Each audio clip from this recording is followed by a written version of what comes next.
கர்த்தருடைய பரிசுத்த உள்ள நாமத்துக்கு மகிமை உண்டாவதாக. இனிய காலை வணக்கம். அருமையான தேவ பிள்ளைகளே, இந்த நாள், இந்த நேரம், இந்த நொடி தேவன் ஒரு நாள் ஆயுசு நாட்களை குறைத்து வசனத்தை கேட்க ஒரு நாள் ஆயத்தப்படுத்தி வைத்த தேவனுக்கு நன்றி செலுத்தி தியானத்துக்கு போவோம். தெரிந்து கொள்ளப்பட்ட வேத வசனம் 2 கொரிந்தியர் புஸ்தகம் 3ஆம் அதிகாரம் 18ஆம் வசனம். தலைப்பு: கர்த்தருடைய மகிமையை கண்ணாடியிலே காண்கிறது போல கண்டு என்ற தலைப்பில் தியானம் செய்வோம். தேவன் ஒவ்வொரு நாளும் நம்மளை நடத்தி வருகிற தேவனுக்கு நன்றி செலுத்தி, இன்றும் என்றும் மாறாத தேவனுக்கு கோடி கோடி சோத்திரத்தையும் கோடி கோடி நன்றியும் ஏறெடுத்து, நம்மளை இம்மற்றும் இந்த உலகத்தை படைத்து இந்த உலகத்திலே நம்மளை இத்தனை வருடங்களாக வாய வைத்த தேவனுக்கு நம்ம நன்றியை சொல்லி ஜெபிக்க, அவருடைய அன்பை ருசிக்க, அவருடைய பாதையில நடந்து இந்த மன உலகத்தின் ஓட்டத்தை முடிக்க தேவன் உதவி செய்வாராக. வசனத்துக்கு போவோம்.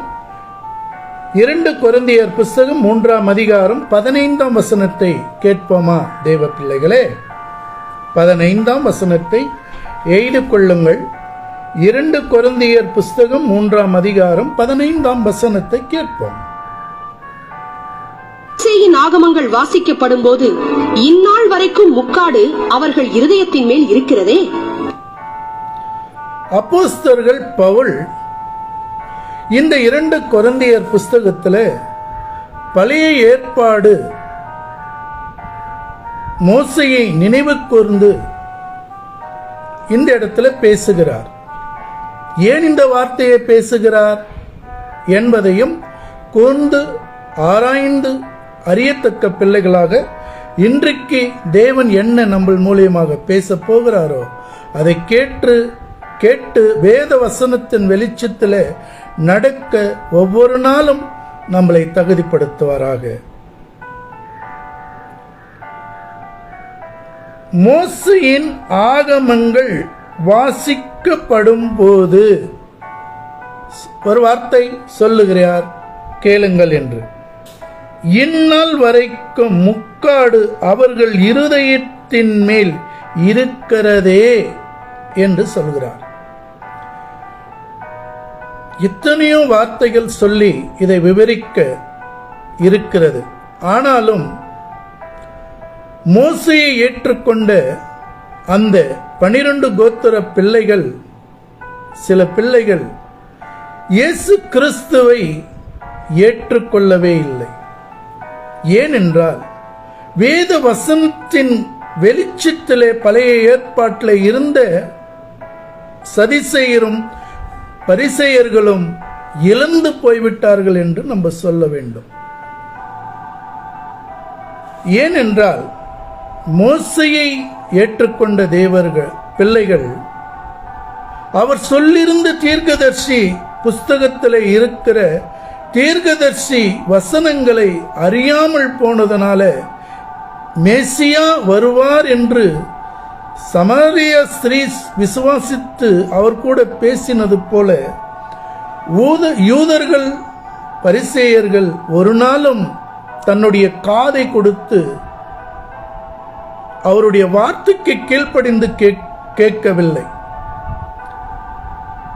அப்போது அவருக்கு விரோதமாக தான் இவங்கள் வேதம் அறிந்தவர்கள் என்று பேசினார்கள். நாங்கள் நியாயப்பிரமாணத்தின் பிரகாரம் நடக்கிறவர்கள் என்றெல்லாம் இயேசு இருந்த காலத்திலே தூசணமாக பேசினவர்கள் தான். ஆபிரகாமை என்னை கண்டு களி கூர்ந்தான், காண ஆசையாக இருந்தான் என்று சொல்லும்போது ஆபிரகாம் நீ கண்டாயோ, உனக்கு 50 வயதிடம் ஆகவில்லையே என்று கேலி கிண்டலாக பேசினவர்கள்தான் அன்றைக்கிருந்த பரிசேயரும் சதிசேயரும் ஜனங்களும். அதுக்குதான் சொல்லுகிறார், தீர்க்கதரிசிகள் ஆகமத்தில் சொல்லியிருக்கிறது நீங்கள் அறிந்திருந்தால் உங்களுடைய இதயத்தின் தலைமூல முக்காடு போட்டுக் கொள்ளுகிறதை கடைபிடித்தீர்களே அன்றி உங்கள் இதயத்திலே இருந்த முக்காடை அகற்றவில்லையே என்று அப்போஸ்தலர்கள் பவுல் சொல்லுகிறார். இன்றைக்கிடம் இந்த உலகத்தில் 2024 வருடங்களாக சத்திய வேத வசனங்கள் அந்தருடைய பிள்ளைகளை வைத்து கற்பித்து கொடுத்தாலும் ஏற்றுக்கொள்ளுகிற பிள்ளைகள் எண்ணிக்கை உண்டான பிள்ளைகள் மாத்திரமே. உலக ரீதியாக வாய்வதற்கு ஒரு நொடி போதும். சத்தியத்தின் பாதையில் நடக்க வேண்டும் என்றால் சில வருடங்கள் தேவை. அதை உட்கார்ந்து அமர்ந்து கற்றுக்கொள்ள விருப்பமில்லாத பிள்ளைகளுக்குத்தான் அப்போஸ்தலர்கள் பவுல் இருந்த காலத்தில் இப்படி செய்திருக்கிறார்கள். அதுக்கு தான் சொல்கிறார், மோசையின் ஆகமங்கள் வாசிக்கும் போது இந்நாள் வரைக்கும் முக்காடு அவர்கள் இருதயத்தின் மேல் இருக்கிறது என்றார். தலைமேல முக்காடு சொல்லவில்லை, இருதயத்தின் மேலே அவங்கள் கண்கள் இதயத்தின் கண்கள் மறைக்கப்பட்டிருக்கிறது என்று. அதுதான் மிக அருமையாக 2 கொரிந்தியர் 3ஆம் அதிகாரம் 18ஆம் வசனத்தில் பவுல் சொல்லுகிறார். அதுதான் தலைப்பாக வைத்திருக்கிறேன், வாசித்து பார்க்க போகிறோம். பாருங்கள், அவங்க இதயத்தின் மனக்கண்களை இந்த மனு உலகத்தின் அதிபதிக்கு ஒப்பு கொடுத்ததுனால மேசியாவை, இயேசு கிறிஸ்து உண்மையான கடவுள் என்றதை அவங்க மறந்து விட்டிருந்தார்கள். 2000 வருடங்களாக உலகம் முழுவதுமாக செதறி போன பிள்ளைகளை மீட்டு கொள்ளதான் இன்றைக்கு நான் யார், என் செய்தியை கேட்கிற நீங்கள் யார் என்று கற்பித்து கொடுத்து கொண்டிருக்கிறார். கடைசி காலத்தில் இருக்கிறோம். எச்சரிக்கை ஆக உங்களுடைய ஆவி ஆத்மாவை பாதுகாத்துக் கொள்ளுங்கள். 16ஆம் வசனம், கர்த்தரிடத்தில் மனம் திரும்பும் போது அந்த முக்காடு எடுபட்டு போம். இன்றைக்கும் சொல்கிறார், என்ன சொல்கிறார்? அவர்கள் கர்த்தரிடத்தில் மனம் திரும்பும் போது அந்த முக்காடு எடுபட்டு போகும். வேத வசனத்தின் வெளிச்சத்தில் நடக்க ஆசைப்படுகிறீர்களா? இல்லை, உங்களுடைய தலைமையில முக்காடு போட்டுக்கொண்டு உங்கள் இதயத்தின் கண்களை மூடி வைத்துக் கொண்டிருக்கிறீர்களா என்றதை இந்த வேத வசனத்தின் பிரகாரம் நீங்கள் சிந்தியுங்கள். இன்னும் எவ்வளவு நாட்கள் தான் உங்களுடைய ஆவி ஆத்மாவை இந்த மன உலகத்தின் அதிபதிக்கு கொடுத்துவிட்டு ஏமாந்து போக போறீர்களா என்று அப்போஸ்தலர்கள் பவுல் சொல்லுகிறார். இன்றைக்கு நான் உங்கள் மத்தியில் சொல்லுகிறேன், உங்களுடைய ஆவி ஆத்மாவை எப்போது உன் மனக்கண்களை திறந்து நான் யார் என்றதை அறிந்து கொண்டு நித்திய ஜீவனுக்கு பிரவேசிக்க போவீர்களா, இல்லை இந்த உலகத்தின் அதிபதிக்கு நீங்கள் ஒப்பு கொடுக்கிறீர்களா என்றதை உங்களுடைய கரங்களிலே இருக்கிறது. அடுத்த வசனம் 17, கர்த்தரே ஆவியானவர், கர்த்தருடைய ஆவி எங்கேயோ அங்கே விடுதலையும் உண்டு. கர்த்தரோ ஆவியானவர், கர்த்தருடைய ஆவி எங்கேயோ அங்கே விடுதலை உண்டு. ஆண்டவரே, இத்தனை வருடங்களாக உன்னை விட்டு பிரிந்திருந்ததுக்காக மன்னியுங்கள். உன்னுடைய சித்தத்தை செய்து முடிக்க என்னை ஒரு நாள் ஆயுசு நாட்களை குறைத்து வசனத்தை கேட்க என்னுடைய தேவைகளை சந்திக்க ஒரு நாள் கூட்டி கொடுத்தரே என்று ஜெபம் செய்து நாட வேண்டும். ஒரு நாள் ஆயுசு நாட்கள் கூட்டி கொடுத்திருக்கிறார் என்றால் அது உன்னுடைய அறியாமையை நீ உணர்ந்து கொள்வதற்காக தான். இந்த மன உலகத்தை சம்பாதித்துக் கொள்ள அல்ல. சொல்லுகிறார், கர்த்தரோ ஆவியானவர், நீ யார் என்றது அறி. உன்னுடைய ஆவி ஆத்ம சரீரத்தை பரிசுத்தப்படுத்திக் கொள். அப்போது கர்த்தருடைய ஆவியானவர் உன்னுடைய ஆவி ஆத்ம சரீரத்தில் வெளிச்சத்தில் அவர் நடத்த சித்தமாக இருக்கிறார். கர்த்தருடைய ஆவி எங்கேயோ அங்கேயே விடுதலையும் உண்டு. இன்னைக்கு உலகத்தில் முழுவதுமாக ஞாயிற்றுக்கிழமை ஆராதனை என்று சத்தியத்தம் என்று கேட்டுக்கொண்டு எத்தனை பிள்ளைகள் மனம் திரும்பி வேத வசனத்துக்கு வெளிச்சத்திலே நடத்தி கொண்டிருக்கிறார்கள். அப்போஸ்தலர்கள் பவுல் சொல்லுகிறார், கர்ப்ப வேதனைப்படுகிறேன் என்று.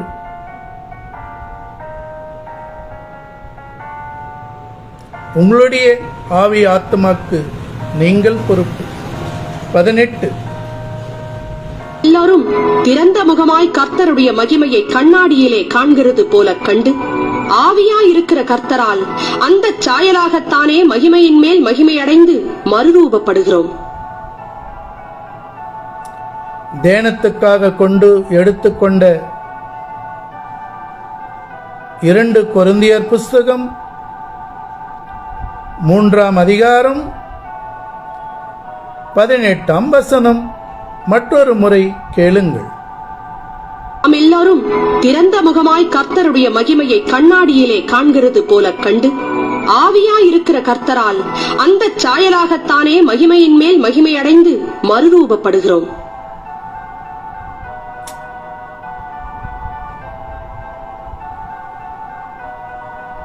இப்போது புரிகிறதா தேவ பிள்ளைகளே?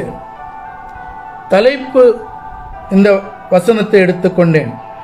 நாம் எல்லோரும் திறந்த முகமாய் கர்த்தருடைய மகிமையை கண்ணாடியிலே காண்கிறது போல கண்டு ஆவியாய் இருக்கிற கர்த்தராலே அந்த சாயலாக தானே மகிமையின் மேலே மகிமை அடைந்து மறுரூபமாகுகிறோம் என்று சொல்லுகிறார். அருமையான தேவ பிள்ளைகளே, எதுவுமே சும்மா வருவதில்லை தேவ பிள்ளைகளே. சும்மா வருவது நிலைத்து இருப்பதும் இல்லை தேவ பிள்ளைகளே. நீ வேலை செய்ய வேண்டும், உன் ஆவி ஆத்மாவை பாதுகாத்துக் கொள்ள வேண்டும். அதுபோல உன்னுடைய சரீரத்துக்கு உண்டானதை நீ எப்படி நீ புசித்து ஜீவனை பெற்றிருக்கிறாயோ அதுபோல அப்போஸ்தலர்கள் பவுலுடைய வார்த்தை பாருங்கள். நாம் எல்லோரும் திறந்த முகமாக கர்த்தருடைய மகிமையை கண்ணாடியிலே காண்கிறது போல கண்டு. இந்த உலகத்திலே நான் யார், எதுக்காக பிறந்திருக்கிறேன், எதுக்காக மரிக்கப் போகிறேன், மரித்த பிறகு என்ன ஆகப் போகிறேன் என்றதை ஜீவனுள்ள உன்னுடைய ஆவி ஆத்மா இந்த மனுவுலகத்தில் இருக்கும்போது தேட வேண்டியது ஒவ்வொரு மனிதனுடைய கடமை. உன்னுடைய ஆவி ஆன்மா கண்ணாடியிலே ஆதியாக முதல் கொண்டு வெளிப்படுத்தின விசேஷ வரைக்கும் வானத்தின் கீழே பூமியின் மேலே மறைந்திருக்கிற எல்லா மர்மங்களையும் பதித்து வைத்திருக்கிற இந்த பரிசுத்த வேதாகமும் சத்திய வேதாகமத்தின் மூலமாக நீங்கள் கற்றுக்கொண்டு நீங்கள் வெளிச்சத்தில் வருவீர்களா? இல்லை என்றால் இந்த மனவுலகத்தின் அதிபதி கிட்ட இருந்து உங்களுடைய ஆவி ஆத்மாவை நஷ்டப்படுத்தி போகிறீர்களா என்றதை அப்போஸ்தலர்கள் பவுல் நம்மளுக்கு கற்பித்து கொடுத்திருக்கிறார் பரிசுத்த ஆவியானவர் மூலியமாக. இன்றைக்கு இந்த நெப்போலியன் உங்களுடைய மூலியமாக நான் போதித்துக் கொண்டிருக்கிறேன். மனம் இருக்கிறவர்கள் கேட்டு மனம் திரும்பி நித்திய ஜீவனிலே சந்திப்போம். ஆவியாய் இருக்கிற கர்த்தராலே அந்த சாயலை தான் மகிமையின் மேல் மகிமை அடைந்து மறுரூபமாக்குகிறோம். 1 கொரிந்தியர் புஸ்தகம் 15ஆம் அதிகாரம் கடைசி வசனங்கள்ல சொல்லுகிறார், பாதலமே உன் கூர் எங்கே, மரணமே உன் ஜெயம் எங்கே என்று. இந்த மரணத்தை ஜெயிக்க ஒரே ஒரு வழி சத்தியம். அது மார்க்கத்தின் சத்தியம். இதுல நடக்கிற பிள்ளைகள் மாத்திரமே. எல்லா பிள்ளைகளையும் கிறிஸ்துவென்று சொல்லவும் முடியாது. எல்லா பிள்ளைகளையும் கிறிஸ்துக்குள்ள வந்து விடுவார்கள் என்று சொல்லவும் முடியாது. நீ எதை நாடுகிறாயோ அதைதான் பெற்றுக்கொள்வாய். நீ எதை விதைக்கிறாயோ அதுதான் உனக்கு அறுப்பாய்.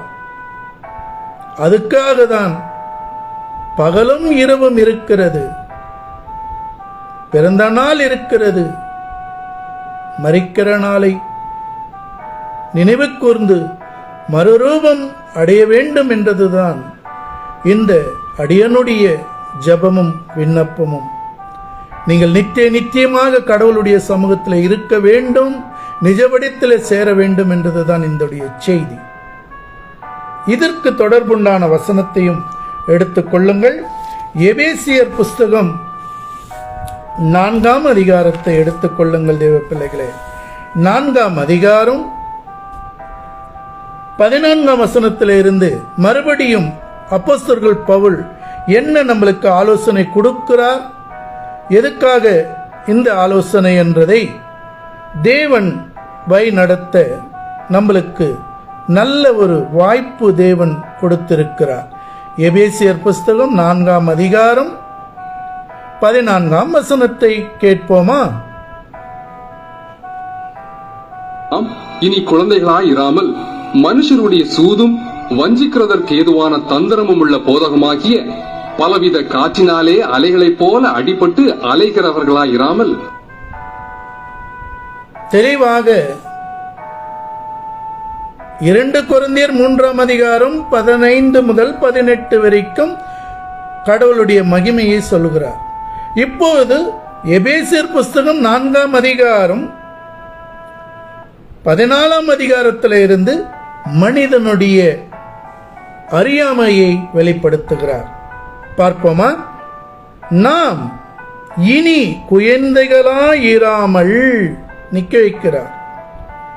மனுஷருடைய சூதும் வஞ்சிக்கிறதற்கு ஏதுவான தந்திரமுள்ள போதகமாகிய பலவித காற்றினாலே அலைகளைப் போல அடிபட்டு அலைகிறவர்களாயிராமல் சொல்கிறார். நான் இனி குழந்தைகளாய் இருக்கக்கூடாது. குழந்தைகள் என்றால் பிறந்த நாள் முதல் கொண்டு நீ யார் என்று அறியாமல், சத்தியம் என்ன என்று அறியாமல் பொய்க்கு புலவனாக இருக்கிற அவன் கூட இருந்து செயல்பட்டு கொண்டிருக்கிறீர்களா? இல்லை என்றால் உங்களுடைய அறியாமையினாலே நீங்கள் இந்த உலகத்தின் அதிபதி கிட்ட உங்களை அடிமைக்கு ஒப்பு கொடுத்திருக்கிறீர்களா என்பதை நீங்கள் பாருங்கள். அப்படிதான் நம்மளுடைய நாட்டின் பிரதமரும் பொய்க்கு புலவனாக இருக்கிறார். எத்தனை பொய்கள்! அதுதான் சொல்கிறது, சத்தியத்தை அறிகிற வரைக்கும் இதையெல்லாம் நம்பி மோசம் போய் கொண்டுதான் இருக்க வேண்டும் என்று. ஏனென்றால் அவங்களுக்கு கொடுக்கப்பட்ட அதிகாரம் இருக்கிறது, அதனால அவங்க பேசுகிறார்கள். ஆனால் நம்ம சிந்திக்க வேண்டும் அல்லவா? அதுதான் சொல்கிறார், மனுஷருடைய சூதும் வஞ்சிக்கிறதற்கு ஏதுவான தந்திரமுள்ள போதகமாகிய பலவித காற்றினாலே அலைகளை போல அடிபட்டு அலைகிறீர்களாயிராமல் என்று சொல்கிறார்.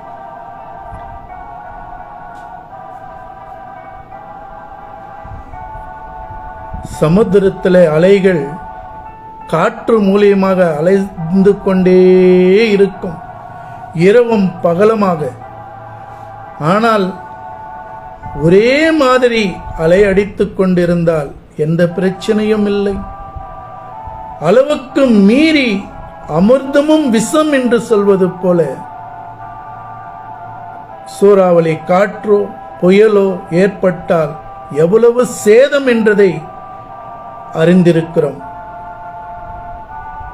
காற்றை போல சத்தியத்தை அறியாமல் பொய்க்கு நீங்கள் உங்களுடைய ஆவி ஆத்மாவை ஒப்பு கொடுத்து விட்டால் சொல்வதெல்லாம் சரி, யார் எதை சொன்னாலும் சரி என்று ஏற்றுக்கொண்டு உங்களுடைய நிஜ வடிவத்தை நீங்கள் மறந்துவிட்டு பொய்க்கு புலவனாக இருக்கிற மத்தியில தான் நீங்கள் இருப்பீர்கள். சத்தியத்தின் மார்க்கத்தில் நடக்கிற பிள்ளைகள் மத்தியில் நீங்கள் சேர மாட்டீர்கள் என்று நான் சொல்லவில்லை, வேதம் அப்போஸ்தலர்கள் பவுல் சொல்லுகிறார். 15ஆம் வசனம். சத்தியத்தை கைக்கொண்டு தலையாகிய கிறிஸ்துவுக்குள் எல்லாவற்றிலேயும் நாம் வளருகிறவர்களாய் இருக்கும்படியாக அப்படி செய்தார். இங்க சொல்லுகிறார், அன்புடன் சத்தியத்தை கைக்கொண்டு தலையாகிய கிறிஸ்துவுக்குள் எல்லாவற்றிலும் நாம் வளருகிறபடியாக அப்படி செய்தார். இந்த பேராண்டத்தை படைத்து இந்த சிற்றான்மாவை வைத்திருக்கிறார். இந்த சிற்றான்மா இந்த மண்பாண்டம் தாங்கி இருக்கிற வரைக்கும் தான் இந்த பொக்கிஷம் பாதுகாப்பாக இருக்கும். அளவுக்கு மீறினால் அமிர்தமும் விஷம் என்றது போல இந்த சரீரத்தில் நீங்கள் ஏதாவது அதிகமாக செயல்படும் போது இந்த சரீரத்துக்கு ஏற்றுக்கொள்ள முடியாது. அப்போது இந்த அவயங்கள் ஒவ்வொன்றாக செயல் இழந்து போகிறது. வேதத்திலேயே இருக்கு. ஆனால் இதை மட்டும் சொல்கிறேன். 15ஆம் வசனத்தின் பிரகாரம், அன்புடன் சத்தியத்தை கைக்கொண்டு தலையாகிய கிறிஸ்துவுக்குள் எல்லாவற்றிலும் நாம் வளருகிறவர்களாய் இருக்கும்படி அப்படி செய்தார். படைத்தான் மனிதனுக்காக, மனிதனை படைத்தான் இறைவனுக்காக. ஆனால் நம்பல் பிறந்த நாள் முதல் கொண்டு ஆடு மகனே ஆடு, மனைவி பிள்ளைகளுக்காக உன்னுடைய மாம்ச சுகத்துக்காகவே வாழ்ந்துவிட்டு ஏகாதசி என்ற திறப்பன் வாசல் திறக்கப்படுகின்ற சொர்க்கத்தின் வாசலிலே திறக்கும் போது மரித்தால் பரலோகம் போய்விடும் என்று சொல்லுகின்ற அந்த நம்புகிறீர்கள் அல்லவா? ஆனால் அதுக்கு முறை இருக்கிறது, கட்டளை இருக்கிறது, அதன் பிரகாரம் நம்ம வாழ்ந்திருக்க வேண்டும் என்றதை ஏன் மறந்து விட்டீர்கள் தேவ பிள்ளைகளே? மரித்தவுடனே பரலோகத்துக்கு போய்விடுவான். பாஸ்போர்ட் எடுத்து வைத்துக் கொண்டிருக்கிறாங்கல்ல, டைரக்ட் மரித்ததே பரலோகத்தில். இங்கே குட் நைட்டு, அங்க குட் மார்னிங். வேதத்தை அறியாத பிள்ளைகள் என்றதை சொல்லுகிறார்கள். எல்லாத்துக்குமே கட்டளை உண்டு. கட்டளையோடு நடக்கிறவர்களுக்குத்தான் அவங்களுடைய ஆவி ஆத்மா அந்தந்த இடத்துக்கு போக முடியும் என்று. சத்தியத்தை அறிவீர்கள், சத்தியம் உங்களை விடுதலையாக்கும் என்று யோவான் சொன்னுவது போல நடக்க வேண்டும். அடுத்த வசனத்தை கேட்போம். அவராலே சரீரம் முழுதும் அதற்கு உதவியாயிருக்கிற சகல கணுக்களினாலும் இசைவாய் கூட்டி இணைக்கப்பட்டு ஒவ்வொரு அவயவமும் தன் தன் அளவுக்கு தக்கதாய் கிரியை செய்கிறபடியே அது அன்பினாலே தனக்கு பக்தி விருத்தி உண்டாக்குகிறதற்கு ஏதுவாக சரீர வளர்ச்சியை உண்டாக்குகிறது. நீங்கள் எதையெல்லாம் விரும்புகிறீர்களோ, கண்களினால என்ன இச்சைகள் நீங்கள் அனுபவிக்கிறீர்களோ, உங்க சரீரத்துக்கு நீங்கள் அதை அடிமைப்படுத்திக் கொள்ளுகிறீர்கள். மாம்ச இச்சைகளை சிக்கிக் கொண்டால் அதுக்கு அடிமையாகி போய்விடுகிறீர்கள். பாருங்கள், சொல்கிறார், அவராலே சரீரம் முழுவதும் அதற்கு உதவியாய் இருக்கின்ற சகல கணுக்களினாலும் இசைக்கப்பட்டு கூட்டி இணைக்கப்பட்டு ஒவ்வொரு அவயங்களும் தன் தன் அளவுக்கு தக்கதாக கிரியைகள் செய்யும்படியாக அது அன்பினாலே தனக்கு பக்தி விருத்தி உண்டாகுகிறதுக்கு ஏதுவாக சரீர வளர்ச்சி உண்டாயிருக்கிறது என்று. உன் கண்களால் பார்த்து இச்சைக்கும் போது உன் சரீரம் முழுவதுமாக பாவத்துக்கு போகிறது. ஆனால் உன் ஆவியை கேள், அது சரியா தவறா என்று சொல்லும். அதுக்குதான் தேவன் இணைத்ததை மனிதன் பிரிக்கலாகாது என்று ஒரு மனிதனுக்கு ஒரு பெண் கொடுத்திருக்கிறார். அதுல நீ அனுபவப்பட்டு வாழ வேண்டும். பிள்ளைகள் இருக்கிறார்கள், பிள்ளைகள் மத்தியிலே ஒவ்வொரு அவயங்களும் ஒவ்வொரு விதமான துன்பங்கள் கொண்டு வரும், வேதனைகள் கொண்டு வரும், பிரச்சனைகளை கொண்டு வரும். இந்த உலகத்தில் இருக்கிற வரைக்கும் நம்மளுக்கு பிரச்சனை உண்டு. ஆனால் அதிலிருந்து மீட்டுக் கொள்ள வேண்டும் என்றால் உன்னுடைய ஆன்மாவை நீ பாதுகாப்போடு வைத்துக் கொள்ள வேண்டும். அப்பொழுது மாத்திரமே நீ சரியான பாதையில நடப்பாய். இல்லை என்றால் தன் அவயங்கள், உன்னுடைய கை உனக்கு விரோதமாக பாவம் செய்தால் அந்த வேலையை நீ செய்யாதே. உன் கால் உனக்கு விரோதமாக வேலை செய்தால் உன்னுடைய அந்த இடத்துக்கு நீ போவாதே. உன் கண்கள் அதை பார்க்கும் போது இச்சையிலே ஈடுபட்டால் அந்த பார்க்கிற காட்சியை நீ பாராதே. அப்படி செயல்பட்டால் நம்மளுடைய ஆவியை நம்ம கேட்டு செயல்பட வேண்டும். ஏனென்றால் மனிதன் மாம்சத்தில் இருந்தாலும் மனிதனுடைய இந்த மாம்ச சரீரத்தில் கடவுளுடைய ஆவி கொடுக்கிற மூச்சு காற்றும் ஆன்மா அவருடையது. அதை நீ வேதனைப்படுத்த உனக்கு அதிகாரம் இல்லை. நீ யார் என்று அறிந்து கொண்டு உன்னுடைய வேலைகளை செய்வதற்காக தானே அன்றி. அதுக்கு தான் மத்தியத்தில் சொல்லுவார், உன் கண்ணு இடறலாக இருந்தால் அதை எடுத்து போடு, உன் கை இடறலாக இருந்தால் அதை அறுத்தம் வெட்டி எறிந்து போடு, கால்கள் இடறலாக இருந்தால் வெட்டி போடு என்று. வெட்டி போடு என்று அதனுடைய அர்த்தம் இல்லை. அந்த காட்சியை பார்க்கும்போது உன்னை தவறான வழியில தூண்டுகிறதா, நீ விலகியிரு. உன் கைகள் பாவத்துக்கு போகிறதா, அந்த பாவம் செய்கிற இடத்துல நீ நிற்காதே.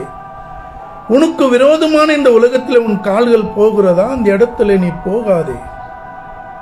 கட்டுப்படுத்திக் கொள் என்று அப்போஸ்தலர்கள் பவுல் அருமையாக நம்மளுக்கு கற்பித்து கொடுக்கிறார்.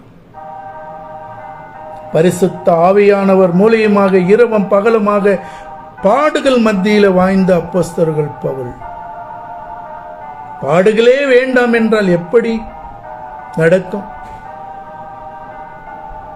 ஒரு ஹாஸ்பிட்டல்ல போறோம், ஒரு 50 பேர் 100 பேர் வருகிறார்கள் என்றால் யார் முன்னே வருகிறார்கள், யார் பின்னே வருகிறார்கள் என்று தெரிந்து கொள்வதற்கு ஒரு டோக்கன் கொடுக்கப்படுகிறது. அந்த ஹாஸ்பிட்டல்ல டாக்டரை பார்ப்பதற்கு. அதுபோலதாங்க ஞானஸ்தானம் என்றது. உன் சபையில நீ அங்கீகரித்துக் கொண்டு சபையுடைய எல்லா பிள்ளைகளும் சேர்ந்து கடவுளை ஆராதிக்கிற ஒரு இடம்தான் சபை. அதுல நீ அங்கீகரித்துக் கொள்வதற்கு தான் ஞானஸ்தானம். ஆனா ஞானஸ்தானம் பிறந்த குழந்தைக்கு சமம். நீ அந்த இடத்துல இருந்து டாக்டர் கிட்ட போக வேண்டும்.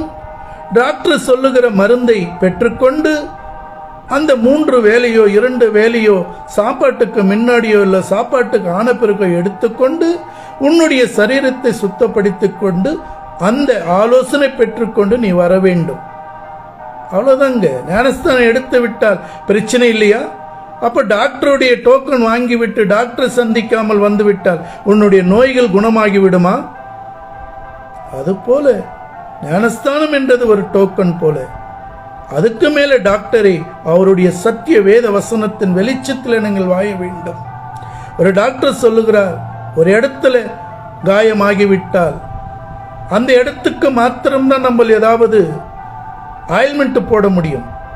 ஒரு இன்ஜெக்ஷன் போட்டால் சரீரம் முழுவதுமாக அது வேலை செய்து அந்த காயத்தை ஆற வைக்கும். ஒரு மருந்து மாத்திரை சாப்பிடும்போது சரீரம் முழுவதுமாக அது செயல்பட்டு அந்த காயத்தை ஆறப்படும்.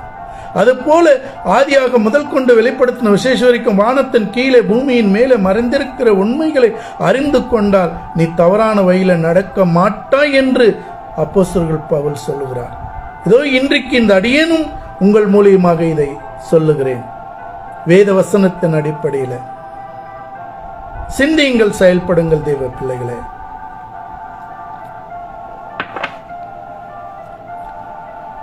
ஒவ்வொரு வசனத்தையும் விவரிக்க வேண்டும் என்றால் பலவிதமான முறையில் விவரிக்கலாம்.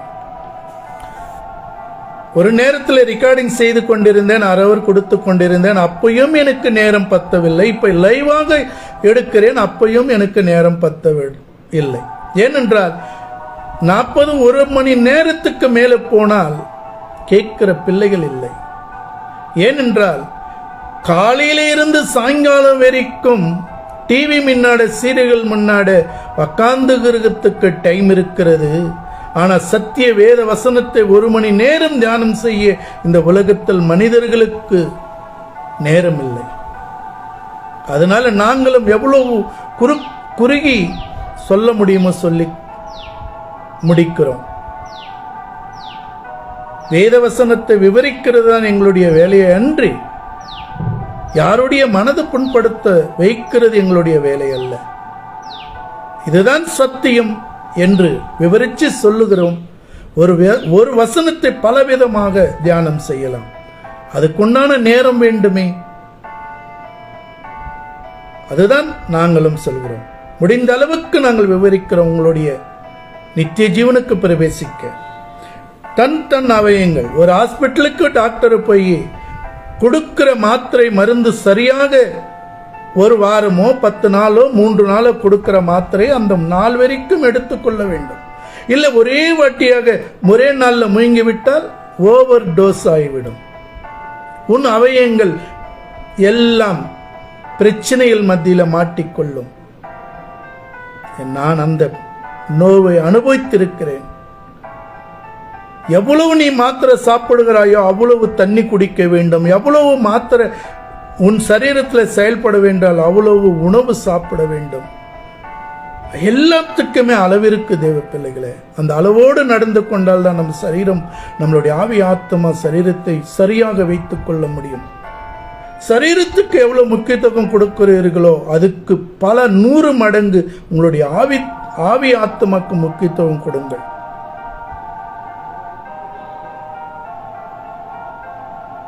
இதுதாங்க போதனை, இதுதாங்க சத்தியம். அப்போஸ்தலர்கள் பவுல் பரிசுத்த ஆவியானவர் பேசி வைத்திருக்கிறதை இன்றைக்கு நான் உங்கள் மத்தியிலே பேசுகிறேன். உங்களுடைய ஹாஸ்பிட்டலுக்கு போயிட்டு டோக்கன் வாங்கி கொண்டு வெளியில வந்துடுறீங்களா, இல்லை ஹாஸ்பிட்டலுக்கே போகாமல் இருக்கிறீர்களா, இல்லை டாக்டரை அணுகாமலே நீங்கள் சரி செய்து கொள்ளுகிறீர்களா என்றதை என் செய்தியை கேட்கிற தேவ பிள்ளைகளை நீங்கள் சிந்தியுங்கள். அடுத்த வசனம். அதனால் கர்த்தருக்குள் நான் உங்களுக்கு சாட்சியாக சொல்லி எச்சரிக்கிறது என்னவெனில், மற்ற புறஜாதிகள் தங்கள் வீணான சிந்தையிலே நடக்கிறது போல நீங்கள் இனி நடவாமல் இருங்கள். என்ன நான் சொல்ல வேண்டும்?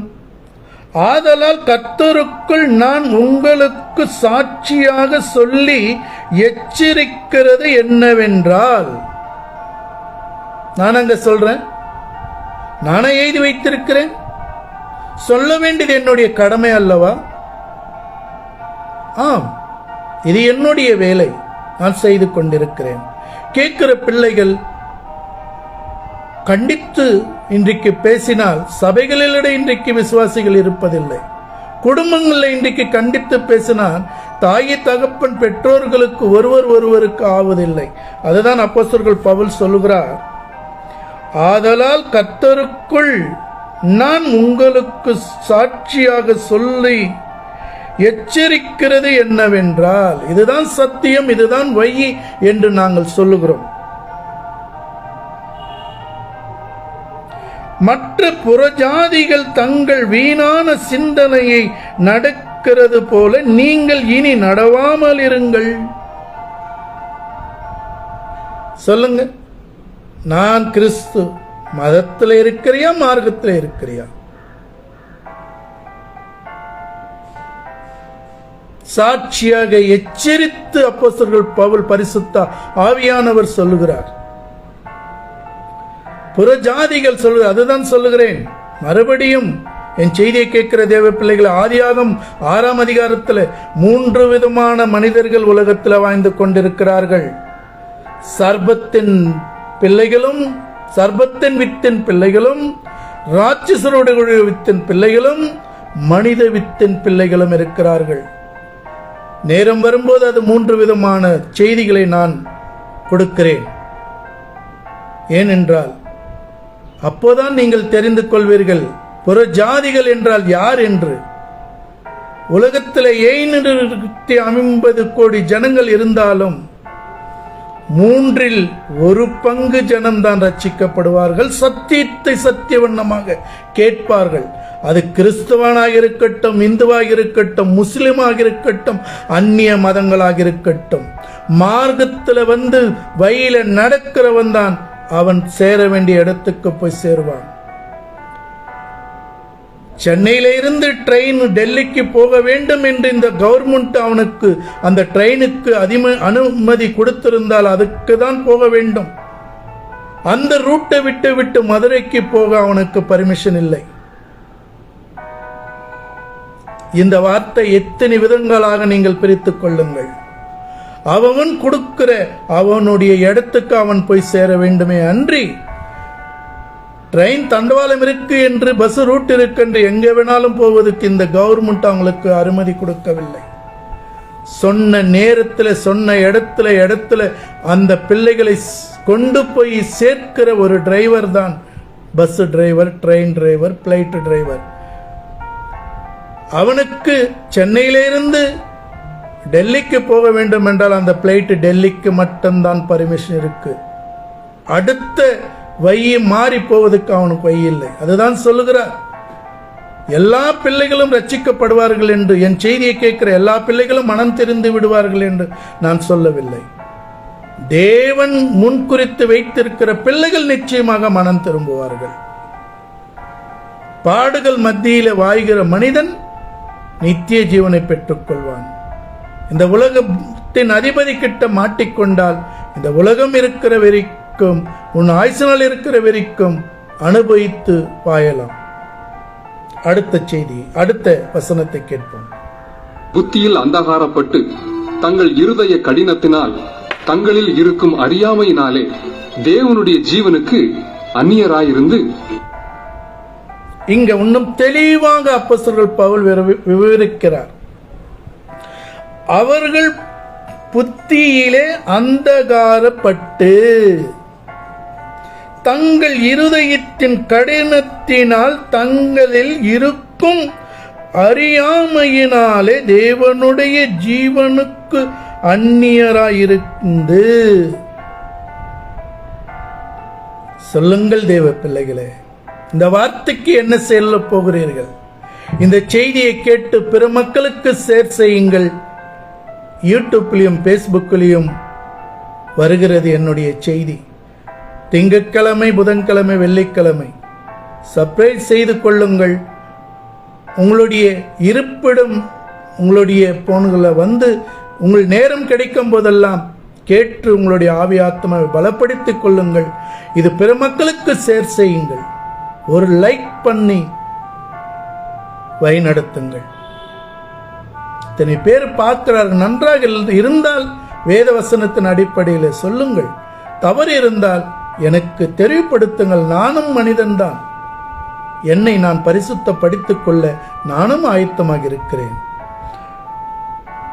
அப்போஸ்தலர் பவுல் சொல்கிறார், அவர்கள் புத்தியிலே அந்தகாரப்பட்டு, புத்தியிலே சொல்லுகிற சத்தியத்தை கேளாமல் இந்த உலகத்தின் மாம்ச இச்சைகளுக்கு தன் அவயங்களை இஷ்டத்துக்கு விட்டு விடுகிறவனுக்குத்தான் இந்த பதில். தங்கள் இருதய கடினத்தினால் தங்கள் இருக்கும் அறியாமையினாலே தேவனுடைய ஜீவனுக்கு அந்நியராயிருந்து, உங்களுடைய ஜீவனை நீங்கள் பாதுகாத்துக் கொள்ளாமல் உங்களுடைய இஷ்டத்தைப்படி உங்களுடைய செயல்கள் படி நீங்கள் ஆடிக்கொண்டு ஆடப் போகிறீர்களா? அதுதான் எனக்கு பெரியோர்கள் என் சிறு வயது 20 வயதுல சொன்னார்கள். என்ன சொன்னார்கள்? என்னப்பா ரொம்ப ஆடிக்கொண்டிருக்கிறாய், சம்பாதிக்கிற என்ற ஆங்காரத்தில், சூடு ரத்தம், பெரியவர்களுடைய ஆலோசனை இல்லாமல் நடந்து கொண்டிருக்கிறாய் என்று. அப்போது எனக்கு அந்த வார்த்தையின் அர்த்தம் தெரியவில்லை. இப்போது தெரிகிறது. ஏனென்றால் இப்போது நாடின் நரம்புகள் அனைத்தும் குறுகி சுகரும் பிபியும் அனைத்து பிரச்சனையும் கொண்டு வந்து ஆங்காரத்தில் ஐஞ்சதுனால தண்ணி அடித்துக் கொண்டு சிகரெட்டு பிடித்துக் கொண்டு பீடி பிடித்துக் கொண்டு அன்சு போட்டுக்கொண்டு தண்ணி அடித்துக் கொண்டு இருந்தவன் தான். ஆனால் அளவோடு இருந்ததுனால இன்றைக்கு என்னுடைய அவயங்கள் பாயாகி போய் இன்றைக்கு தினந்தோறும் 2 வேளை 3 வேளை மாத்திரை எடுத்தால்தான் அது கண்ட்ரோலுக்குள்ள இருக்கிறது. ஆனால் வயது இருக்கும்போது பெரியவர்கள் வார்த்தையை கேட்டு நான் நடந்திருந்தால் இன்றைக்கு இந்த வேதனை, மாம்ச வேதனை எனக்கு இருந்திருக்காது. ஆனால் என்றைக்கு என்னுடைய தேவாதி தேவன் கர்த்தாதி கர்த்தர் ராஜாதி ராஜன் என்னுடைய இதயத்தின் மனக்கண்களை திறந்தாரோ அப்போதே எல்லாம் கெட்ட பழக்கத்தில் இருந்து விடுதலை ஆகிவிட்டேன். 11 வருடங்கள் ஆகிவிட்டது எந்த ஒரு அசுத்த இதுகள் நான் செய்து. ஆனால் அன்சு மட்டும் விட முடியவில்லை. ஏனென்றால் நரம்புகளுக்கு சம்பந்தப்பட்டது அன்சு. அது மட்டும் இப்போது 7 வருடங்கள் ஆகிவிட்டது நான் விட்டு. 7-8 வருடங்கள் ஆயிருக்கும் நினைக்கிறேன். விட முடியவில்லை. ஒரு 10 நாள் இருப்பேன், 15 நாள் இருப்பேன். யாராவது ஒருத்தர் போட்டா என் கண்களால் அந்த இச்சையில சிக்கிக் கொள்ளுவேன். அப்படி இருந்த நேரத்தில் தேவனுடைய வார்த்தையை வாசித்துக் கொண்டு இருக்கும் போது என்னுடைய இதயத்தை ஈட்டில குத்தினது போல அந்த வார்த்தை இருந்தது. 1 கொரிந்தியர் 3ஆம் அதிகாரத்தில் அந்த வார்த்தை இருக்கிறது. இது தேவனுடைய ஆலயமாக இருக்கிறது, இதை அசுத்தப்படுத்திக் கொள்ள உனக்கு யார் அதிகாரம் கொடுத்தது என்ற அந்த வார்த்தை என்னை குத்தியதனால் அன்றைக்கு தூக்கி போட்டவன் தான். இதுவரைக்கும் என் தேவன் என்னை நடத்தி கொண்டிருக்கிறார். இந்து மார்க்கத்தில் இந்து மதத்தில் இருக்கும்போது இப்படிப்பட்ட அசுத்த சிந்தனைகளை நான் வாழ்ந்து கொண்டிருந்தவன். என்றைக்கு தேவனுடைய வார்த்தை என்னுடைய ஆவி ஆத்மா புசிக்க ஆரம்பித்ததோ ஒவ்வொரு நாளும் நான் பரிசுத்தப்படுத்திக் கொண்டு வருகிறேன். என்னுடைய ஜீவனுக்கு அந்நியராய் இருந்து இந்த நித்திய ஜீவனை பெற்றுக்கொள்ள வேண்டும் என்றதுதான் நான் பெற்ற இன்பத்தை பிற மக்களுக்கு கொடுக்கிறேன் என்று சொல்லிக் கொண்டிருக்கிறேன். வேத வசனத்தின் வெளிச்சத்தில் இதுக்குண்டான தொடர்புண்டான வசனத்தையும் எடுத்துக்கொள்ளுங்கள். பிலிப்பியர் புஸ்தகம்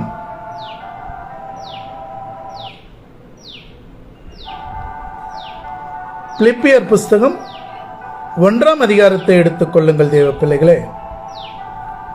பிலிப்பியர் புஸ்தகம் 1ஆம் அதிகாரம்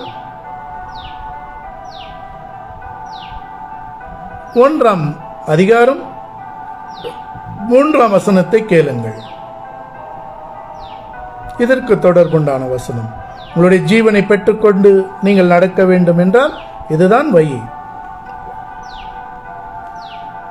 சுவிசேஷம் உங்களுக்கு அறிவிக்கப்பட்ட நாள் முதல் இதுவரைக்கும் நீங்கள் அதற்கு உடன்பட்டவர்களானபடியால் என்ன சொல்கிறார்? சுவிசேஷம் உங்களுக்கு அறிவிக்கப்பட்ட நாள் முதல் இதுவரைக்கும் நீங்கள் அதற்கு உடன்பட்டவர்களானபடியால். எல்லா பிள்ளைகளுக்கும் சொல்லவில்லை. என்னுடைய செய்திகளும் 100 கணக்கான பிள்ளைகள் கேட்டுக்கொண்டு விலகி போயிருக்கிறார்கள். ஏனென்றால் அவங்களுக்கு புரியவில்லையா என்ன என்றது என்கிட்ட பகிர்ந்து கொள்ளவில்லை. ஆனால் கேட்கிற பிள்ளைகள் ஒரு பிள்ளை கேட்டாலும் அவங்களுடைய ஆத்மா ரட்சிக்கப்படும். அவங்க நித்திய ஜீவனுக்கு போவார்கள், நிஜ வடிவத்துக்கு போவார்கள். அதுதான் சொல்லுகிறது. அப்போஸ்தலர் பவுல் மூலியமாக பரிசுத்த ஆவியானவர் சொல்லியிருக்கிறதை, எழுதி வைத்திருக்கிறதை இன்றைக்கு இந்த 22ஆம் தேதி 9ஆம் மாதம் 2024ஆம் வருடத்தில் உங்கள் மத்தியில் நான் சொல்லிக் கொண்டிருக்கிறேன். இது கடைசி இந்த மனு உலகத்தின் மனிதன் ஜீவன் இருக்கிற வரைக்கும் போதனை இருந்து கொண்டுதான் இருக்கும். ஆனால் யார் அதை போதிக்கிறார்கள் என்று ஆராய்ந்து பார்த்தது உங்களுடைய கடமை. போதிக்க வேண்டியது என்னுடைய கடமை, சொல்ல வேண்டியது இப்போது என்னுடைய கடமை, ஏற்றுக்கொள்வது உங்களுடைய விருப்பம். அடுத்த வசனம். பண்ணுகிற ஒவ்வொரு விண்ணப்பத்திலும் உங்கள் அனைவருக்காகவும் எப்போதும் சந்தோஷத்தோட விண்ணப்பம் பண்ணி. இப்போது என்னுடைய வாழ்க்கையை, இப்போது நான் பெற்ற இன்பத்தொன், இதுதான் சத்தியம், இதுதான் மார்க்கம் என்று நடந்ததனால உலகத்தின் பிள்ளைகளுக்காக 1 யோவான் புஸ்தகம் 4ஆம் அதிகாரம் 4ஆம் வசனத்தின் பிரகாரம் நான் ஜெபிக்கிறேன். இந்த உலகத்தில் இருக்கிறவனை பார்க்கிலும் எனக்குள்ள இருக்கிறவர் பெரியவர் என்று அந்த வேதம் சொல்கிறது. அந்த ஜீவனுள்ள தேவனை தினந்தோறும் காலை முதலே நான் வசனத்தை சொல்லி, ஆண்டவரே, இந்த மன உலகத்தில் இருக்கிற அதிபதி கிட்ட இருந்து உன் பிள்ளைகளை மீட்டு கொண்டு சத்திய வேத வெளிச்சத்தில் கொண்டு வர, ஆதியாக முதல் கொண்டு வெளிப்படுத்தின விசேஷ வரைக்கும் உன்னுடைய பிள்ளைகளை வெளிச்சத்தில் கொண்டு வருவதற்கு என்னை தகுதிப்படுத்தி வழிநடத்துங்கள் ஆண்டவரே என்று நானும் ஜெபிக்கிறேன். நீங்கள் யாராக இருந்தால் எனக்கு என்ன, என் வேலை அது. உலக பிள்ளைகளுக்காக, உலகத்துக்காக, எல்லா பிள்ளைகளுக்காக ஜெபிக்க வேண்டியது என்னுடைய கடமை. அதை நான் தவறாமல் செய்து கொண்டிருக்கிறேன். இந்த பிலிப்பியர் புஸ்தகம் 1ஆம் அதிகாரம் 4ஆம் வசனத்தின் பிரகாரம் கேளுங்கள் மற்றொரு முறை. நான் பண்ணுகிற ஒவ்வொரு விண்ணப்பத்திலும் உங்கள் அனைவருக்காகவும் எப்போதும் சந்தோஷத்தோட விண்ணப்பம் பண்ணி என் வேலையை நான் செய்து கொண்டிருக்கிறேன். என் செய்தியை கேட்கிற பிள்ளைகளை நீங்கள் சிந்தியுங்கள். அடுத்தது ஜெபம் செய்து கொண்டுதான் இருக்கிறேன். நற்கிரியையை தொடங்கினவர் அதை இயேசு கிறிஸ்துவின் நாள் பரியந்தம் முடிய நடத்தி வருவார் என்று நம்பி, எனக்கு கொடுக்கப்பட்ட மரண நாள் வர வரைக்கும் இந்த ஊழியத்தை செய்ய என் தேவன் என்னை வழிநடத்துவாராக. உங்களில் நற்கிரியைகளை தொடங்கினவர் அதை இயேசு கிறிஸ்துவின் நாள் பரியந்தம் முடிய நடப்பித்து வருவார் என்று நம்புகிறேன். வாசிக்கும் போது குறைகள் இருந்தால் என்னை மன்னியுங்கள். தொடர்ந்து லைவ்ல பேசுறதுனால வார்த்தைகள் மாறுகிறது. அதுக்காக தான் உங்களுக்கு ஆடியோ பைபிள் போட்டு தான் நான் தியானம் செய்கிறேன். எனக்கு இங்கே யாரும் பைபிள் வாசிக்கிறதுக்கு யாரும் இல்லை. ஒவ்வொன்றாக சொல்ல சொல்ல வாசிக்கிறவர் இல்லை. அதனால தவறு இருந்தால் மன்னியுங்கள். நானும் மாம்சமுள்ள மனிதன். இது போல நான் ஜெபித்துக் கொண்டுதான் இருக்கிறேன். எல்லாருக்காகவும் எனக்கு அந்த அதிகாரம் கொடுக்கப்பட்டிருக்கிறது. அதனால நான் என் செய்தியை கேட்கிற பிள்ளைகளுக்கோ, உலகத்துக்காகவோ, உலகத்தில் இருக்கிற ஆத்மாக்களுக்கு நான் செய்கின்ற ஜெபம் வேத வசனத்தின் அடிப்படையில் நான் செய்து கொண்டிருக்கிறேன். அதுக்காக நான் ஜெபிக்கவில்லை என்று எண்ணிக்கொள்ளாதீர்கள். என் செய்தியை கேட்கிற ஒவ்வொரு பிள்ளைகளுக்கும் நான் ஜெபிக்கிறேன். அப்போஸ்தலர் பவுல் கற்றுக் கொடுத்தது அதுதான். அடுத்த வசனம், நான் உங்களை நினைக்கிற பொழுதெல்லாம் என் தேவனை ஸ்தோத்திரிக்கிறேன். இதுதாங்க ஜெபம். அப்போஸ்தலர் பவுல் எப்படி 1 கொரிந்தியர், எபேசியர், பிலிப்பியர்ல மிக தெளிவாக ஒரு மனிதனுடைய ஆவி ஆத்மாவை பரிபூர்ணமாக பரிசுத்த ஆவியானவர் நடத்தி வருகிறார். நான் உங்களை நினைக்கும் போதெல்லாம் என் தேவனை சோத்தரிக்கின்றேன். என் செய்தியை கேட்கிற தேவ பிள்ளைகளுக்காக, உலகத்துக்காக, உலகத்தில் இருக்கிற ஆத்மாக்கள் அழிந்து போகக்கூடாது என்பதற்காக எனக்கு கொடுக்கப்பட்ட தினந்தோறும் நான் ஜெபம் செய்கிறேன். தேவனுக்கு மகிமை உண்டாகட்டும். அடுத்தது இதே பிலிப்பியர் அதிகாரம் 4ஆம் அதிகாரத்தை எடுத்துக் கொள்ளுங்கள் தேவ பிள்ளைகளே.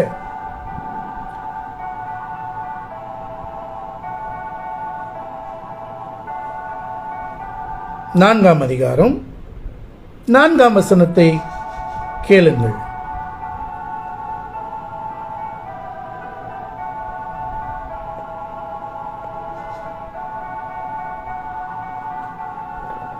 உங்களுக்கு உண்டான அழைப்பினாலே நீங்கள் ஒரே நம்பிக்கைக்கு அழைக்கப்பட்டது போல ஒரே சரீரமும் ஒரே ஆவியும் உண்டு. ஒரே என்ன சொல்கிறார்? பிலிப்பியர் எழுதின புஸ்தகம் 4ஆம் அதிகாரம் 4ஆம் வசனம், கர்த்தருக்குள் எப்போதும் சந்தோஷமாய் இருங்கள், சந்தோஷமாய் இருங்கள் என்று மறுபடியும் சொல்லுகின்றேன். சத்தியத்தை மறைவீர்கள், சத்தியம் உங்களை விடுதலையாக்கும். இந்த சந்தோஷம் சும்மா வரவில்லை தேவ பிள்ளைகளே. பல வருடங்கள் பாடுபட்டு பெற்றுக் கொண்டிருக்கிறேன். இப்போது நானும் அவ்வளவுதான் வேதனையில் மத்தியில இருக்கிற தேவ பிள்ளைகளை சந்தோஷத்தில் வரவைத்து இந்த உலகத்தில இருந்து நித்திய ஜீவனை பிரவேசிக்க என் ஜபத்தினாலும் என்னுடைய விண்ணப்பத்தினாலும் என்னுடைய அறியாமையில் இருந்தது நினைவு கூர்ந்து இப்போது மார்க்கத்தில் நடந்து என்னுடைய செய்தியை கேட்கிற ஒவ்வொரு குடும்பமும் மார்க்கத்தில் நடந்து நித்திய ஜீவனை அடைய வேண்டும் என்றதுதான் என்னுடைய ஜெபமும். நான் அப்போஸ்தலர்கள் பவுல் சொன்ன வேத வசனத்தின் பரிசுத்த ஆவியானவர் மூலியமாக கற்றுக்கொண்டதை நான் கடைபிடித்து வருகிறேன். தேவனுக்கு மகிமை உண்டாகட்டும். அடுத்த வசனம் 5. கர்த்தரும் ஒரே விசுவாசமும் ஒரே ஞானஸ்நானமும். இப்ப புரிகிறதா? உங்கள் சாந்த குணமும் எல்லா மனுஷருக்கும் தெரிந்திருப்பதாக கர்த்தர் சமீபமாயிருக்கிறார்.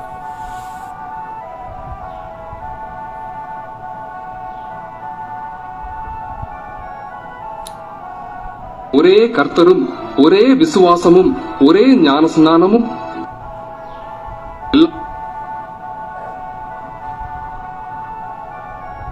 சாரி, 6ஆம் வசனத்தை. ஒரே தேவனும் பிதாவும் உண்டு. அவர் எல்லார் மேலும் எல்லாரோடும் உங்கள் எல்லாருக்குள்ளும் இருக்கிறவர். கிறிஸ்துவினுடைய ஈவின்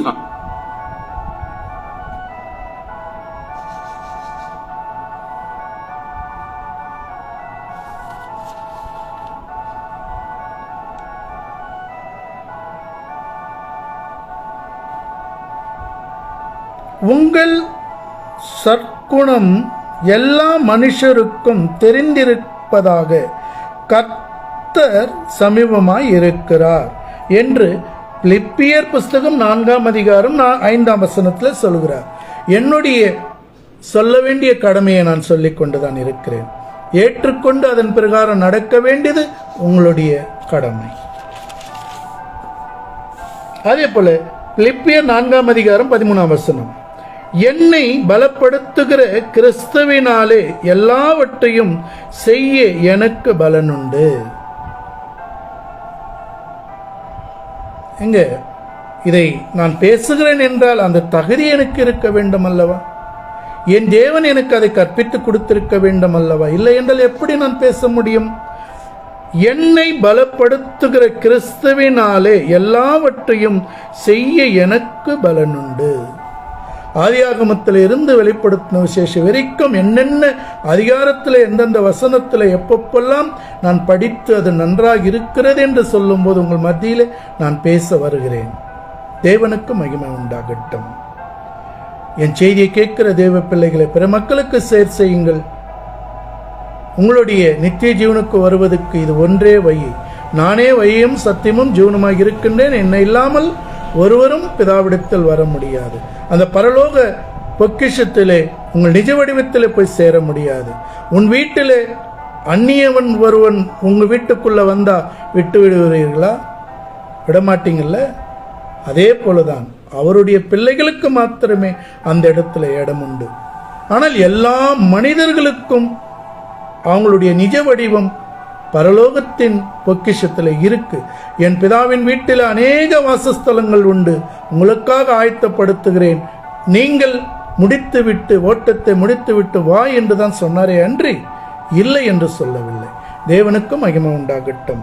23ஆம் வசனத்தை வாசிப்போம். நமது கர்த்தராகிய இயேசு கிறிஸ்துவினுடைய கிருபை உங்கள் அனைவரோடும் கூட இருப்பதாக. ஆமேன் சொல்லி அப்போஸ்தலர்கள் பவுல் முடிக்கிறார். நமது கர்த்தராகிய இயேசு கிறிஸ்துவினுடைய கிருபை உங்கள் அனைவரோடும் கூட இருப்பதாக. ஆமேன் சொல்லி முடித்து ஜபத்தை முடிக்கிறார். நானும் இந்த செய்தியை இதோடு முடித்துக் கொள்ளுகிறேன். வரும் புதன்கிழமை தேவன் சித்தமானால் மற்றொரு செய்தியிலே சந்திப்போம்.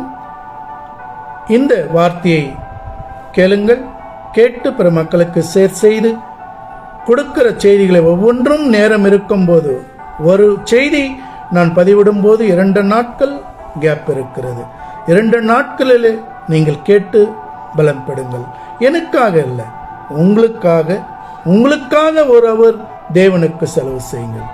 தேவன் உங்களை வழிநடத்துவாராக. ஆபிரகாமின் தேவனும் ஈசாக்கின் தேவனும் யாக்கோபின் தேவனுமாக இருக்கின்ற பிதாவாகிய தேவனும் பரிசுத்த ஆவியானவரும் இயேசு கிறிஸ்துவர் 3 பேர் ஒருவராக இருந்து உன்னுடைய பிள்ளைகள் கேட்கிற ஒவ்வொரு பிள்ளைகளும் ஒவ்வொரு குடும்பமும் சமாதானத்தோடு இருக்க சமாதானத்தை அருளுகின்ற தேவனுக்கு என்னையும் தாய்த்து ஒப்புக் கொடுக்கிறேன். என் குடும்பத்தையும் கேட்கிற ஒவ்வொரு பிள்ளைகளுடைய குடும்பத்தையும் சமாதானத்தில் வழிநடத்துங்கள். இந்த உலகத்தின் அதிபதிக்கிட்ட இருந்து எங்களை மீட்டுக்கொண்ட தேவன் இனி எங்களை வழிநடத்துங்கள். சமாதானத்தை கொடுக்கிற தேவனுக்கு கரங்களில் எங்களுடைய ஆவி ஆத்மா சரீரத்தை ஒப்புக் கொடுக்கிறேன். என் ஜீவனுள்ள நல்ல பிதாவே, ஆமேன். ஹல்லேலூயா. Praise the Lord. நன்றி.